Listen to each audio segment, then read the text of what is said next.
Alhamdulillahi Rabbil Alamin wassalatu wassalamu ala asyrafil anbiya'i wal mursalin wa ala alihi wa sahbihi ajma'in. Allahumma salli ala Sayyidina Muhammadin Nabil Ummi wa ala alihi wa sallima taslima. Assalamualaikum warahmatullahi wabarakatuh. Jadi alhamdulillah tuan-tuan yang dirahmati oleh Allah Subhanahu wa taala. Sementara kita menunggu azan Isya ni, kita sambung semula pembacaan kitab Syama'il Tirmizi fi Khasail Nabawi. Malam ni kita masuk pada bab yang ke-15. Al-Imam At-Tirmizi rahmatullah alaih dalam menyatakan keterangan pada bab yang ke-15 ini membawa satu tajuk yang datang untuk menyatakan tentang topi besi baginda Rasulullah sallallahu alaihi wasallam. Fi sifati mighfari Rasulullah sallallahu alaihi wasallam. Topi besi yang dimiliki atau yang dipakai oleh baginda Rasulullah sallallahu alaihi wasallam. Al-Imam At-Tirmizi rahmatullah alaih telah membawa dua hadis berkenaan dengan bab ni. Hadis yang pertama, Sayyidina Anas bin Malik radhiyallahu anhu menceritakan, pada hari Fatah Mekah ataupun Futuh Mekah, baginda Rasulullah sallallahu alaihi wasallam telah memasuki kota Mekah dengan memakai topi besi. Baginda sallallahu alaihi wasallam telah membukanya setelah baginda sallallahu alaihi wasallam mendapati keadaannya semuanya terkawal. Maka seseorang telah datang kepada baginda sallallahu alaihi wasallam dan berkata, "Ya Rasulullah sallallahu alaihi wasallam, nun di sana Ibnul Khatal sedang memegang kelambu Kaabah." Sabda Rasulullah sallallahu alaihi wasallam, "Bunuhlah dia, Ibnu Khatal." Kita dah baca hadis ni minggu lepas kan, tapi saya baca balik. Jadi kata Anas radhiyallahu an, pada hari Futuh Mekah, baginda sallallahu alaihi wasallam telah memasuki kota Mekah dengan memakai topi besi. Dalam keterangan yang lain, itulah satu-satunya hari Nabi masuk Mekah tak ada ihram. Dan perkara itu berlaku hanya sekali saja. Kita tak boleh masuk Mekah tanpa ihram. Tapi dalam kehidupan Nabi itu sekali je. Dan Allah beri kebenaran itu sekali je. Itu pun hanya pada hari Futuh Mekah. Jadi Nabi sallallahu alaihi wasallam menceritakan pada hari Futuh Mekah, baginda masuk Mekah ni dengan memakai topi besi. Baginda sallallahu alaihi wasallam telah membuka topi besi itu setelah mendapati semua keadaan itu terkawal. Maka seorang sahabat ni telah datang kepada baginda sallallahu alaihi wasallam dan berkata, "Ya Rasulullah sallallahu alaihi wasallam, nun di sana itu terdapat Ibnu Khatal yang sedang bergayut memegang kelambu Kaabah ni." Maka baginda sallallahu alaihi wasallam bersabda, "Bunuhlah dia." Jadi Al-Imam Al-Bukhari rahmatullah alaih juga telah mengeluarkan hadis ini di dalam bab haji. Begitu juga di dalam Sahih Muslim, Sunan Abi Daud, Sunan An-Nasai, Sunan Ibnu Majah dan juga Sunan At-Tirmizi dalam bab jihad pada hadis 1693. Keterangan hadis ini, Kutubul Akhtab, Syekhul Hadis Hadrat Maulana Zakaria rahmatullah alaih di dalam memberi keterangan tentang hadis ini. Kata Maulana Zakaria rahmatullah alaih, tatkala Rasulullah sallallahu alaihi wasallam memasuki ataupun menakluki kota Mekah, warga Mekah itu berasa takut dan cemas. Orang Mekah pada waktu itu bila Nabi masuk, dia jadi takut. Dia jadi takut dan cemas.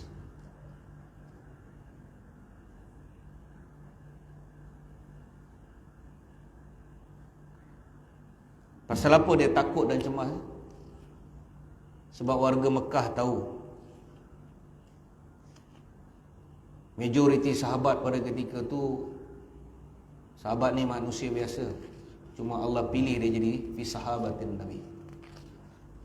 Penderitaan yang dialami oleh kaum muslimin sangat dahsyat, sehingga menimbulkan dendam, marah. Orang bila buat jahat dengan kita banyak sangat, kadang-kadang kita pun tak tahan. Jadi sahabat pada waktu itu memang dalam keadaan marah. Dan orang Mekah tahu inilah hari orang Islam akan balas dendam.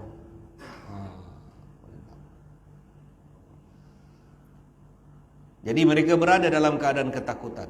Tidak ada tempat untuk sembunyi, tidak ada lorong untuk lari. Pada waktu itu tidak ada tempat untuk sembunyi dan juga tidak ada lorong untuk lari. Baginda sallallahu alaihi wasallam dikenali oleh orang-orang Mekah ini sebagai satu orang susuk, insan yang mempunyai tahap belas kasihan dan timbang rasa yang begitu tinggi. Orang Mekah tahu Nabi sallallahu alaihi wasallam ini memiliki perasaan belas kasihan dan timbang rasa. Dan Nabi sallallahu alaihi wasallam telah mengisytiharkan, Nabi telah perintahkan Hadrat Bilal ibn Rabah untuk buat pengisytiharan. Nabi perintahkan Bilal untuk isytihar, barang siapa yang memasuki Baitullah, siapa yang duduk di keliling Kaabah dalam Masjidil Haram, siapa yang masuk dalam masjid, dia terselamat. Waktu itu belum Islam lagi. Orang kafir waktu itu memang ada dalam Masjidil Haram. Jadi ketika itu siapa yang duduk dalam masjid, dia terselamat. Barang siapa yang tinggal dalam rumahnya, masuk dalam rumah, tutup tingkap, tutup pintu, dia diberi jaminan selamat. Barang siapa yang masuk dalam rumah Abi Sufyan, dia selamat. Tapi Abi Sufyan, berapa besar rumah Abi Sufyan? Bolehkah memasukkan seluruh ahli Mekah dalam rumah dia? Besar sangat rumah dia? Tak. Tapi Nabi bagi kemuliaan pada waktu itu kepada Abu sebenarnya Nabi nak muliakan Abu Sufyan. Sebab Abu Sufyan dah masuk Islam lah. Dia masuk Islam dengan jaminan Abbas ibnu Abdul Muttalib. Umar radhiyallahu an memang nak sapu habis dah Abu Sufyan dah. Ketika Abu Sufyan datang pada waktu malam nak jumpa Nabi sallallahu alaihi wasallam, dibawa oleh Abbas. Dalam kegelapan malam tu berselisih. Umar tanya siapa? Dia kata Abu Sufyan. Umar marah. Umar dah bangun dah. Umar nak sapu dah. Tapi Abbas bawa Abu Sufyan lari cepat masuk dalam kemah Nabi sallallahu alaihi wasallam. Umar kejar masuk dalam kemah. Umar masuk tengok dah sampai. Abbas kata, Umar, aku beri jaminan kepada Abu Sufyan. Nabi kata, wahai Abu Sufyan, celakalah engkau. Nabi kata, wahai Abu Sufyan, celakalah engkau. Aku telah datang kepadamu membawa Islam, kata Nabi. Aku dah bawa agama ni, terimalah Islam. Kalau engkau tak terima Islam ni, wail, celakalah engkau. Jadi Umar radhiyallahu pada waktu tu memang marah dengan Abu Sufyan. Tapi lepas dia peluk Islam tu, Nabi beri kemuliaan tu. Nabi kata barang siapa yang duduk dalam rumah Abi Sufyan, dia selamat.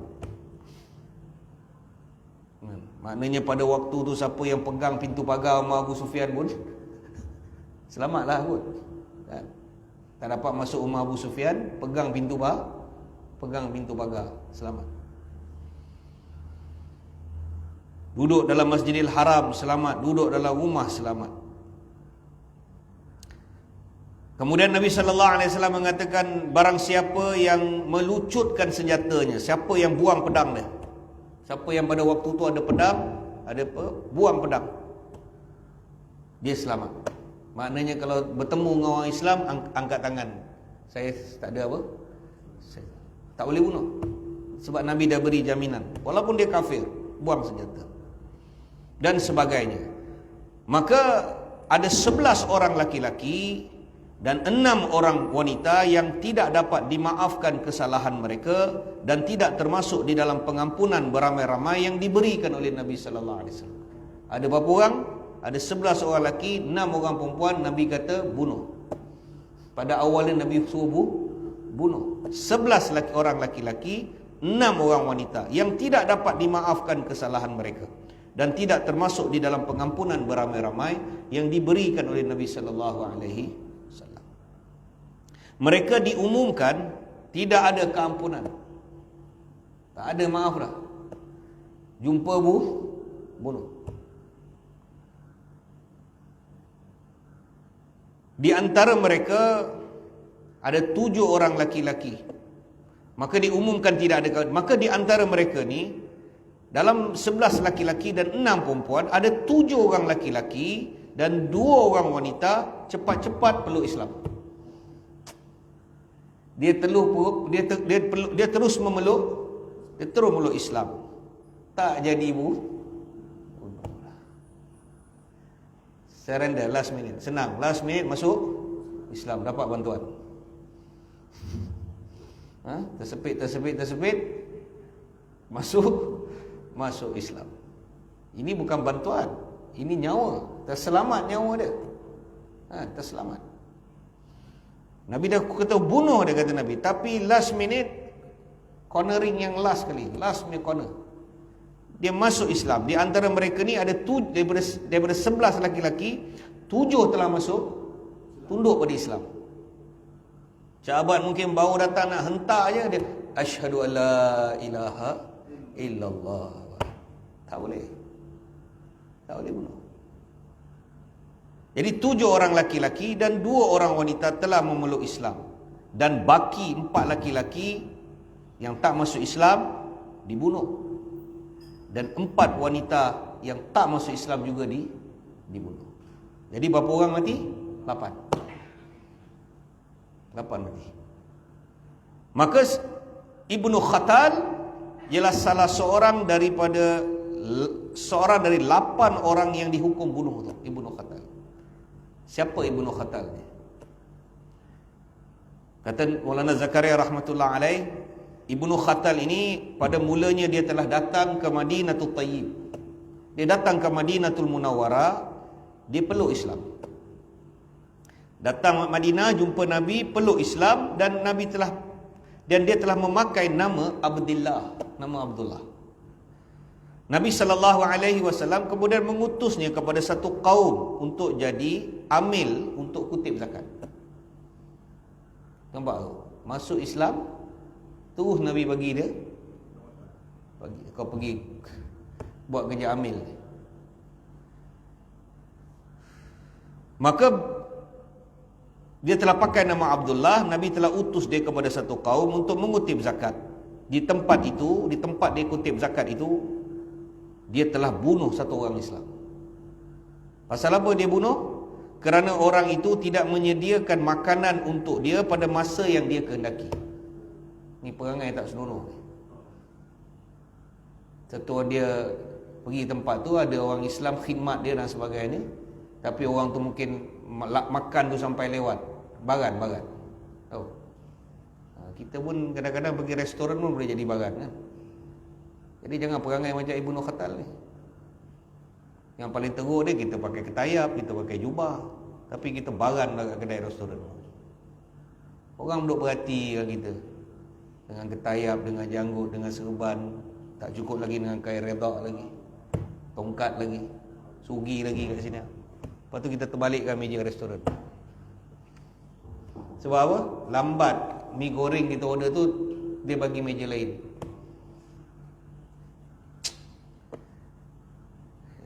Faham? Biasa jumpa? Ada. Benda tu berlaku kan. Kita kadang tak boleh kawal. Jadi perangai tu ada sikit perangai Ibnu Khatal. Cuma kita tak bunuh lah tukang order lauk tu kan. Kita marah, kita tengking dia, kita balik cawan. Order air terlalu panas, kita pun. Jadi kena jagalah. Sebab kita pakai pakaian, kita pakai jubah, ketayap, serban ni semua pakaian agamawan.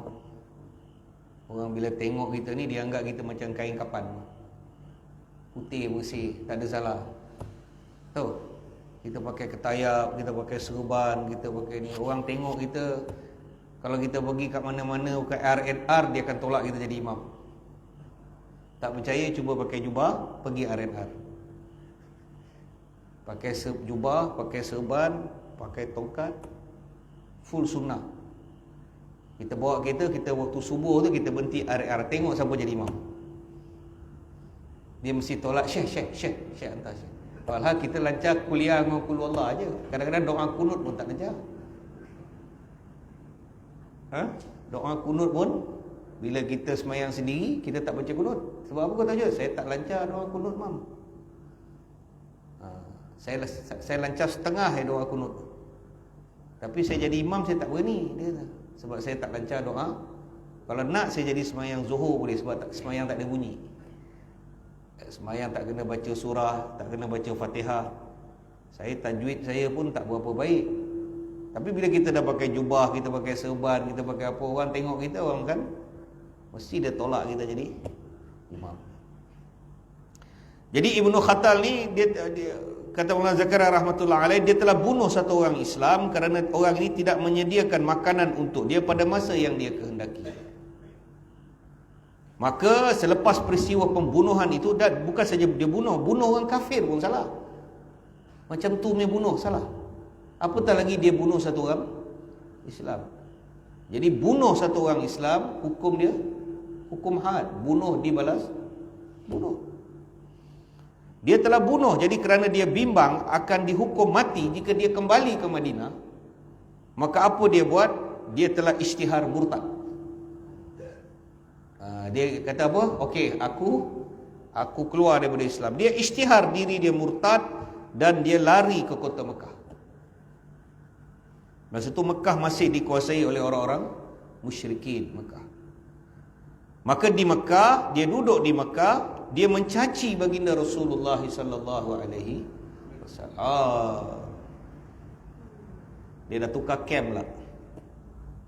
Dia lompat parti pula. Dia tukar camp.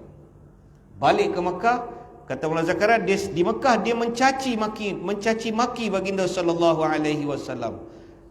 Dan dia telah membeli 2 orang hamba jariah perempuan, dibeli khas 2 perempuan ini untuk wanita ini menulis dan membacakan syair-syair mencaci dan menghina baginda sallallahu alaihi wasallam. Apa lagi jahat? Dia beli 2 perempuan, dia suruh perempuan ni mungkin dia tengok pandai buat baits dan syair. Orang Arab ni dia suka syair. Kan? Dia suka syair. Jadi dia suruh perempuan ni hina, buat syair yang maki hamun cerca Nabi sallallahu alaihi wasallam. Dan dia amat gembira dengan perbuatan itu. Maka sebab itu, walaupun dia telah berlari dan berlindung di dalam Kaabah sehingga dia bergayut pada kain Kaabah, tetap Nabi kata bunuh. Ini bada syaitan hai. Ini syaitan yang ये छोटा शैतान नहीं है, ये बड़ा शैतान है. Ini bukan syaitan kecil, ini syaitan. Nabi kata bunuh. Nabi sallallahu alaihi wasallam satu orang yang jiwa dia rahim, satu orang jiwa yang sangat penyayang. Nabi boleh maafkan banyak orang. Kan? Nabi telah maafkan suami kepada Zainab. Kan? Suami kepada Nabi memiliki anak perempuan nama anak sulung Zainab. Zainab ni kalau dalam Hayatus Sahabah, manaqib Zainab ni, kalau kita baca tragik Zainab ni. Nabi ada Zainab, Nabi ada Ummi Kulthum, Nabi ada Ruqayyah, Nabi ada Fatimah binti Rasulullah. Fatimah Nabi kahwinkan dengan Ali ibni Abi Talib. Ini Ummi Kulthum dengan Ruqayyah ni Nabi kahwinkan, dua-dua ni Nabi kahwinkan dengan Uthman. Seorang meninggal, kahwin lagi dengan Uthman. Itu pasal Uthman dia diberi gelaran Zun Nurain, orang yang memiliki 2 nur, 2 cahaya. Pasal apa? Dia kahwin dengan dua-dua bini dia. Dia bukan kahwin sekali dua. Dia kahwin anak Nabi, mati seorang, dia kahwin lagi seorang.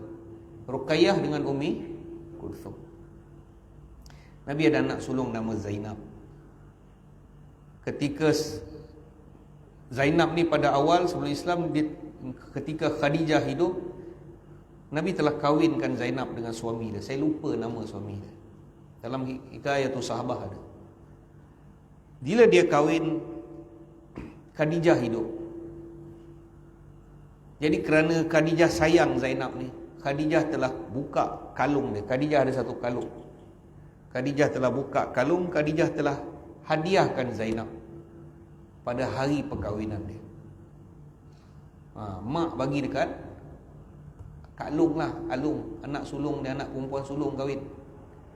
Mak dia buka dia punya apa?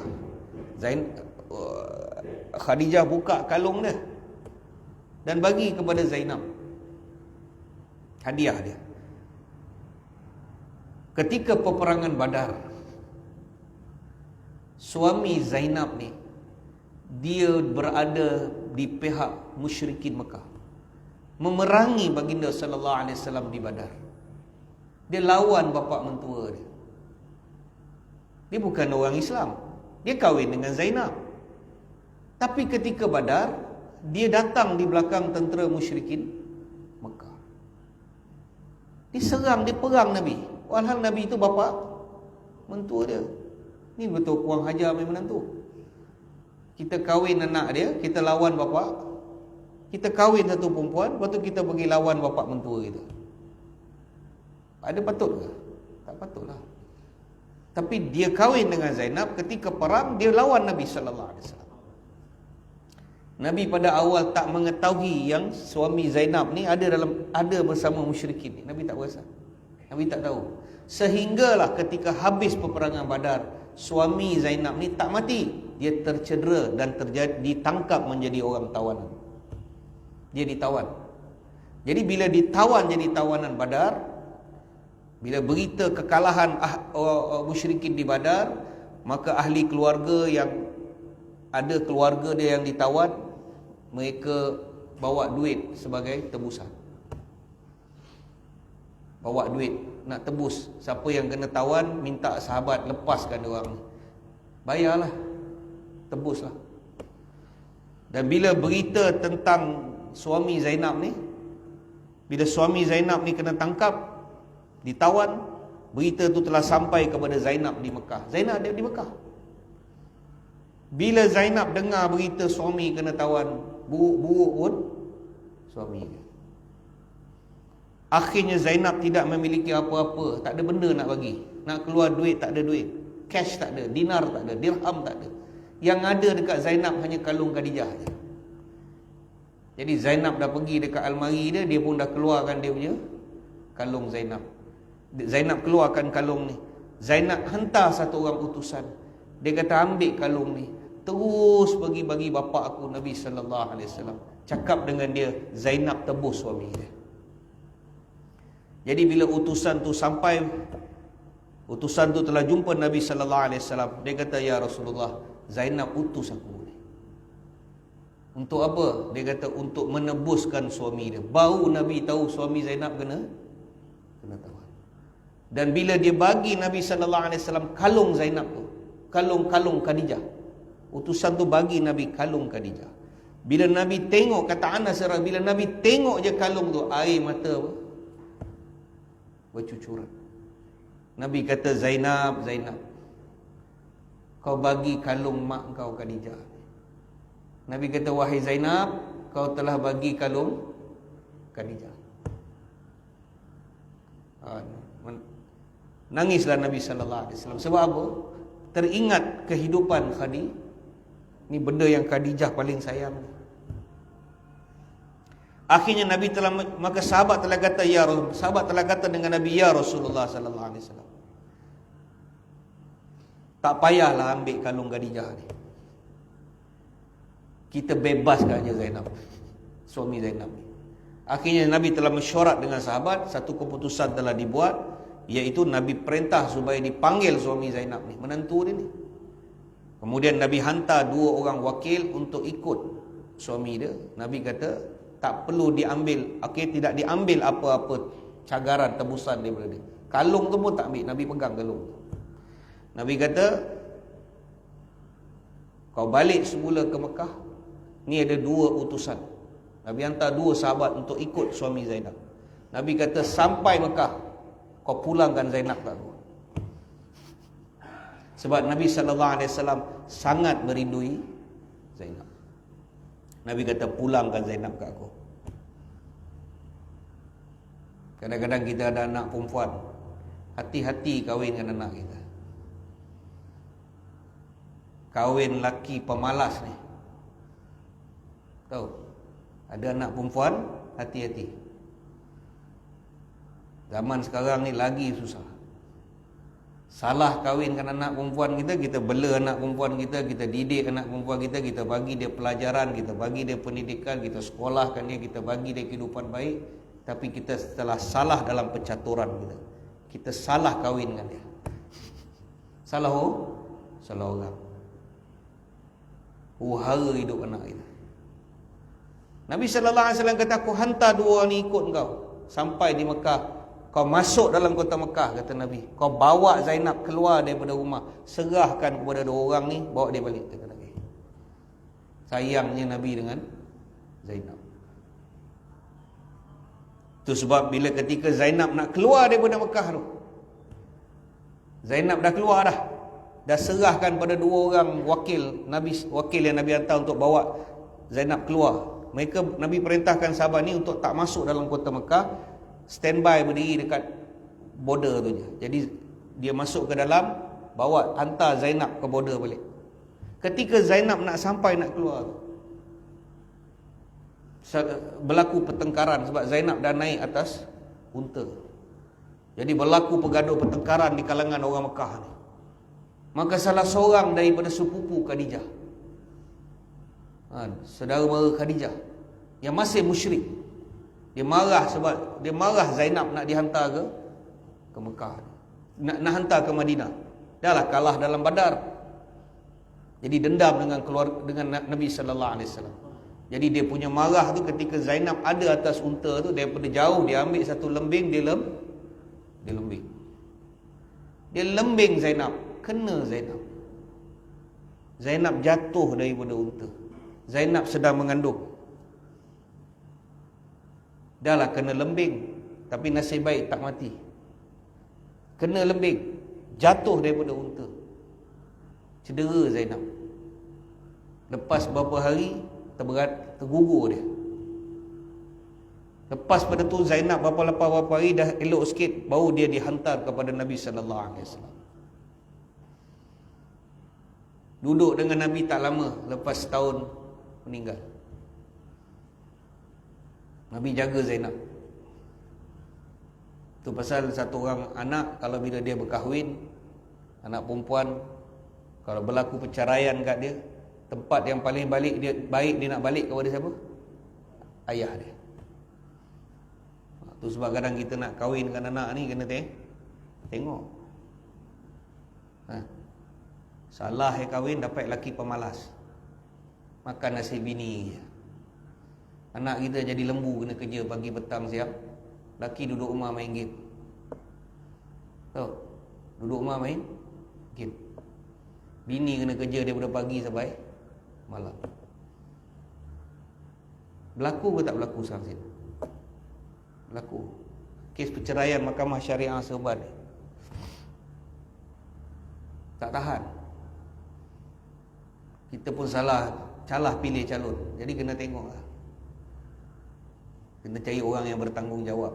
Bagi orang yang ada anak perempuan, kita semua ni ada anak perempuan ni, saya pesan kat diri saya dengan tuan-tuan. San, kita kena ambil tanggungjawab. Masturat kita anak-anak perempuan kita. Jangan kita sembrono je. Kita tak tahu, kita tak buat search. Kita kena buat search sikit lah sebagai bapa ni. Kita kena buat search lah, budak ni kerja mana, siapa mak ayah dia, keluarga dia siapa, duduk mana, siapa mak ayah dia, dulu sekolah mana, Kena pergi buat search. Macam kita nak pergi melabur duit kita, kita nak melabur dalam pelaburan pun kita buat search. Company ni dah berapa tahun, mana audit report company ni, nak tengok company ni company temberang auta ke, betul ke company ni. Kita buat search baru kita apa, anak pun kita macam tu, kita kena search dulu latar belakang. Kadang-kadang kita tak nampak, sisi gelap budak tu kita tak. Depan kita nampak okey, belakang, lepas kita kahwin dengan anak kita, dia jadi masalah. Kalau kita kuat waktu kita muda, kita kuat, anak kita balik kepada kita, kita ada kekuatan lagi. Tapi bila kederat kita dah tak ada, kita dah tua, kita dah tak larat, kita tak sihat, kita tak ada kemampuan, waktu tu anak kita datang kat kita. Kita nak mengakhiri hidup kita ni dengan tenang, tapi kita terpaksa mengakhiri hidup kita dengan kesedihan, kebimbangan tengok keadaan kesudahan anak kita, anak perempuan tu. Jadi hati-hati. Saya tinggal ada satu orang ni, arwah dah dia. Dia nak kahwinkan anak perempuan dia. Anak perempuan dia stres dengan bapak dia, sebab bapak dia ni terlalu apa, anak bapak dia terlalu jaga dia. Dan bila ada orang recommend dia, orang ni ada keluarga datang nak jalankan anak dia dengan satu orang, bapak dia kata, dia mana kerja? Dia kata dia Singapura kerja. Singapura dia kerja apa? Orang tu kata dia kerja macam ni, dia kerja kilang ni. Dia cakap dengan orang tua tu waktu asar. Orang tu pun dah bincang, dah balik rumah, dia tak boleh tidur. Arwah ni gelisah. Pukul 3 pagi dia bangun, dia kejutkan bini dia. Sekarang mandi. Bini kata, buat apa? Kita pergi Singapura. Kita pergi Singapura. Dia tekan minyak pukul 4 pagi daripada Seremban, dia tekan minyak. Dia bawa van, Nissan van. Dia dengan bini dia menangis-nangis dalam kereta. Dia kata, diam-diam duduk. Dia drive daripada Seremban, dia tekan minyak pergi Singapura. Dia nak masuk Singapura sebelum pukul 8. Dia cari masuk Singapura tu, dia tunggu depan kilang tu, nak tengok betul tak budak tu kerja kilang tu. Terperanjat budak tu. Betul. Lepas tu dia kata, mana slip gaji? Dia minta slip gaji. Slip gaji mana? Slip gaji. Tapi budak tu bagus. Kejap pakcik, memang ada slip gaji dalam. Dia pun tunjuk, ni memang saya kerja ini kilang, saya sebagai supervisor. Dia tunjuk slip gaji. Okey. Dah puas hati, baru dia start kereta balik. Saya kata, abang satu orang bapa yang betul-betul tanggungjawab. Sayang dia dengan anak dia. Dia kata, Ustaz, ini anak perempuan, mau jaga satu anak perempuan banyak susah. 100 ekor lembu boleh jaga, tapi satu orang anak perempuan susah jaga. Jadi balik kepada kisah Zainab. Zainab duduk dengan Nabi sallallahu alaihi wasallam. Nabi bela Zainab. Sampailah Zainab meninggal. Dan bila Zainab meninggal, satu kesedihan yang sangat besar untuk Nabi sallallahu alaihi wasallam. Kata Anas radhiyallahu an, apabila Nabi meninggal Zainab, Nabi sallallahu alaihi wasallam telah masuk ke dalam liang. Nabi masuk dalam liang kubur. Nabi kata, jangan siapa-siapa masuk melainkan aku masuk. Seorang pun Nabi tak bagi masuk. Dah siap kubur, Nabi masuk. Nabi kata, buat turun Zainab. Kata Anas radhiyallahu, bila Nabi masuk dalam kubur, nampak pada wajah Nabi ni kesedihan. Nampak kesedihan yang luar biasa. Ketika Nabi masuk ke Zainab ke dalam, lama Nabi duduk dalam kubur. Kemudian tiba-tiba Nabi keluar daripada liang lahat tu. dengan wajah yang gembira. Kemudian setelah diuruskan Zainab, dikebumikan Zainab, aku bertanya kepada Nabi sallallahu alaihi wasallam. Dia kata, ya Rasulullah, pasal apa tadi ketika nak masukkan Zainab tadi nampak pada wajah tuan perubahan, dan tiba-tiba berlaku perubahan, nampak wajah kegem. Nabi kata, tadi kata Nabi, aku berasa sangat sedih terhadap Zainab ni. Kerana Zainab aku di kalangan anak aku ni yang perempuan ni, Zainab lah yang paling lemah orang ni. Zainab ni dari segi fizikal dia ni satu orang yang tak kuat. Macam kita lah ada anak 5 orang, kita tahu mesti ada satu anak kita yang selalu sakit. Kadang-kadang asma, semput, sekejap-sekejap demam, sekejap-sekejap batuk, sekejap-sekejap semput, sekejap-sekejap klinik. Kita tahu dalam anak kita ni mesti ada satu orang yang tak berapa, badan dia tak berapa kuat. Yang nombor 1 ni dia boleh main bola pagi sampai petang, boleh minum air batu, tak demam. Yang seko ni lari sikit dia dah semput. Nabi kata, aku mengenali Zainab ni. Zainab ni satu orang yang sangat lemah, kata Nabi. Dia badan dia tak kuat. Dan aku amat sedih mengenangkan Zainab ni, penderitaan hidup yang dia lalui ni setelah aku kahwinkan dia dengan mangkuk ni. Tahu? Nabi tak sebutlah mangkuk kan, dengan mangkuk ni. Aku kahwinkan dengan dia ni, dan begini yang diterima oleh Zainab, sehingga ditombak dia di atas unta sehingga dia jatuh, sedangkan dia dalam keadaan mengandung, dan dia sakit sepanjang setahun dengan aku ni, dia sakit. Jadi aku bimbang kerana aku sedih, kerana aku tahu Zainab tidak mampu untuk menanggung himpitan kubur, kata Nabi. Aku sedih, aku tahu Zainab tak mampu. Maka aku berdoa kepada Allah supaya diberikan keringanan kepada Zainab. Allah menerima doa. Allah menerima, diberikan kekeringanan kepada Zainab. Walaupun begitu, Zainab dihimpit sekali. Nak beritahu sayangnya Nabi sallallahu alaihi wasallam kepada Zainab. Itu sebabnya bila lihat kejahatan Ibnu Khatal, ketika Ibnu Khatal hina Nabi sallallahu alaihi wasallam ke atas kejahatan orang musyrikin Mekah yang buat pada ahli keluarga Nabi sallallahu alaihi wasallam. Jadi kesimpulan ni, kata para ulama, berhati-hati kan. Jadi kita ambil kisah Zainab ni, kita pastikan kita juga menyayangi anak-anak perempuan kita macam Nabi sayang Zainab ni. Jadi sebagai ayah, kita ambil tanggungjawab kan. Kita ambil tanggungjawab. Kita selesaikan tanggungjawab kita sebagai seorang ayah kan. Kita cari nafkah, kita sekolahkan anak-anak kita, kita bagi mereka makan dengan hasil titik peluh kita, kita besarkan dia sampai satu masa yang Allah kendaki kita kahwinkan mereka. Kemudian kita doakan mereka, mudah-mudahan mereka bahagia. Jadi saya pesankan diri saya dengan tuan-tuan. Jadi insya-Allah kita berhenti takat ni dulu, kita sambung pada minggu yang akan datang insya-Allah. A'udzubillahi minasyaitonirrajim. Bismillahirrahmanirrahim. Alhamdulillahirabbil alamin wassalatu wassalamu ala asyrafil anbiya'i wal mursalin wa ala alihi washabihi ajmain. Allahumma shalli ala Zaina Muhammadin nabiyil ummi wa ala alihi wasallima taslima. Rabbana ighfir lana wa liwalidain wa lil mu'minina yawma yaqumul hisab. Rabbirhamhuma kama rabbayana saghira. Rabbana atina fid dunya hasanah wa bil akhirati hasanatan wa qina adzabannar. Wa sallallahu ala sayyidina Muhammadin nabiyil ummi wa ala alihi wa ashabihi wa sallam.